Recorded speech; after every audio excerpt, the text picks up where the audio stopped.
Bismillah. Assalamualaikum warahmatullahi wabarakatuh. Alhamdulillah wassalatu wassalamu ala Rasulillah.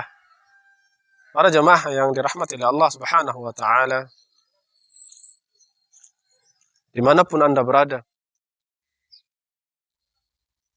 Sesungguhnya kita diciptakan oleh Allah Subhanahu wa taala untuk beribadah kepadanya. Sebagaimana Allah Subhanahu wa taala berfirman, "Wa ma khalaqatul jinna wal insa illa liya'budun." Tidaklah aku, kata Allah Subhanahu wa taala, menciptakan jin dan manusia kecuali hanya untuk beribadah kepadaku. Oleh karena itu, Allah Subhanahu wa taala mengutus para rasul. Allah Subhanahu wa taala menurunkan kitab-kitabnya.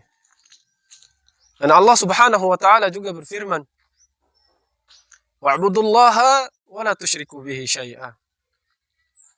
Sembahlah kalian kepada Allah Subhanahu wa taala dan jangan pernah kalian menyekutukan Allah Subhanahu wa taala dengan sesuatu apapun. Oleh karena itu, Allah Subhanahu wa taala memerintahkan kita untuk beribadah hanya kepadanya dan menjauhi segala bentuk kesyirikan yang mana kita beribadah kepada selainnya. Beribadah kepada kuburan, beribadah kepada pepohonan dan yang lain. Para pendengar yang dirahmati oleh Allah Subhanahu wa taala, keyakinan yang Allah Subhanahu wa taala berikan kepada kita, wajiblah kita untuk meyakininya. Tatkala kita mengaku diri kita sebagai seorang yang beriman, maka wajib bagi kita untuk beriman kepada rububiyah Allah Subhanahu wa taala. Wajib bagi kita untuk beriman, meyakini atas uluhiyah Allah Subhanahu wa taala dan nama-nama Allah dan sifat-sifat Allah Subhanahu wa taala yang sempurna. Para pendengar yang dirahmati oleh Allah Subhanahu wa taala,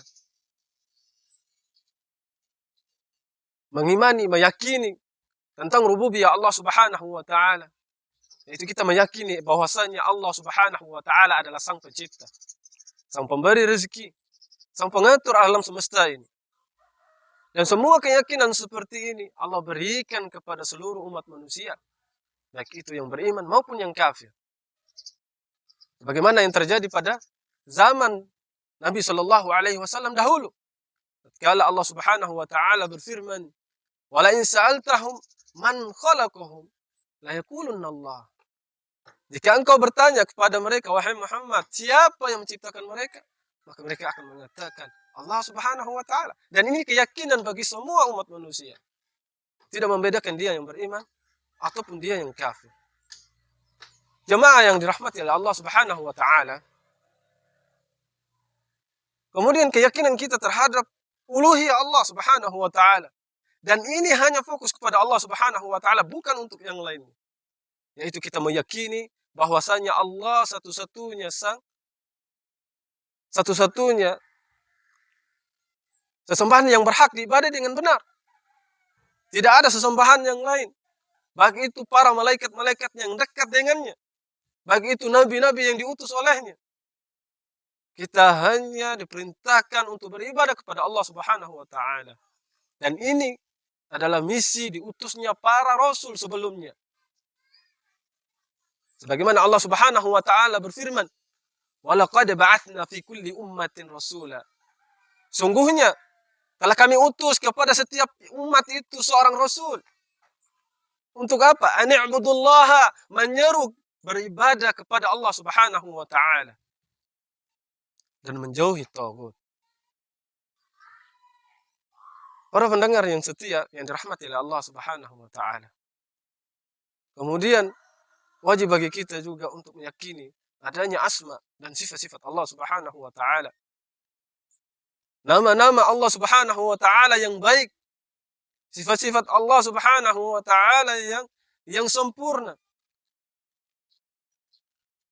Dan mungkin saja ada beberapa dari sekelompok orang yang meniadakan tentang nama-nama dan sifat-sifat Allah Subhanahu wa taala yang Allah sifati untuk dirinya.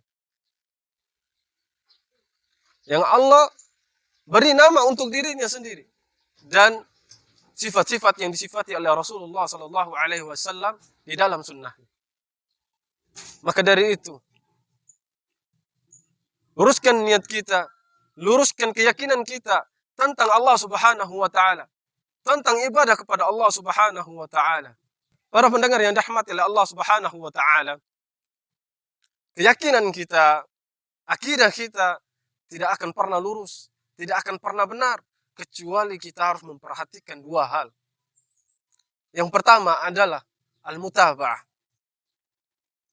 Apa itu al-mutaba'ah? Yaitu kita wajib mengikuti sumber rujukan kita, sumber dalil kita, yaitu Al-Quran dan As-Sunnah. Al-Quran firman Allah Subhanahu wa taala, sunnah yaitu perkataan Nabi sallallahu alaihi wasallam. Hanya dua sumber itu. Enggak ada sumber yang lain sebagai rujukan buat kita untuk bisa meluruskan keyakinan dan keimanan kita. Kemudian yang kedua yaitu al-ikhlas. Kita ikhlas lillahi ta'ala dalam beribadah. Bukan karena yang lainnya, bukan karena sesuatu, bukan karena seseorang.